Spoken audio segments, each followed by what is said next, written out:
નવી દિલ્હીમાં Indira Gandhi indoor stadium ખાતે ખો-ખો વર્લ્ડ કપ 2025નું ઉદ્ઘાટન સમારોહ યોજાયો। નવી દિલ્હીના ઇન્દિરા ગાંધી ઇન્ડોર સ્ટેડિયમમાં ખો-ખો વર્લ્ડ કપ 2025નું ઉદ્ઘાટન સમારોહ યોજાયો, જેમાં 20થી વધુ દેશોની ટીમો ભાગ લઈ રહી છે। આ ઐતિહાસિક ટુર્નામેન્ટ ભારતની પરંપરાગત રમત ખો-ખોના વૈશ્વિક પુનરુત્થાનની ઉજવણી કરે છે।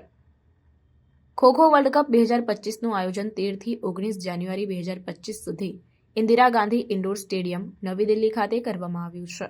આ ટુર્નામેન્ટમાં 23 દેશોની ટીમો ભાગ લઈ રહી છે, જેમાં Bharat, England, Australia, Kenya, Uganda, Nepal, Bhutan, Sri Lanka, Germany, Bangladesh, દક્ષિણ Africa, New Zealand, Poland, Peru, Indonesia અને અન્ય દેશો સામેલ છે। પુરુષો અને મહિલાઓ બંનેના ટુર્નામેન્ટ્સ ગ્રુપ સ્ટેજથી શરૂ થાય છે, ત્યારબાદ નોકઆઉટ રાઉન્ડ્સ યોજાશે। દરેક ગ્રુપમાંથી ટોપ 2 ટીમો ક્વાર્ટર ફાઇનલ માટે ક્વોલિફાય કરશે। ખો-ખો વર્લ્ડ કપ 2025 ભારતની પરંપરાગત રમત ખો-ખોને વૈશ્વિક સ્તરે પ્રોત્સાહન આપવા માટે મહત્વપૂર્ણ પગલું છે।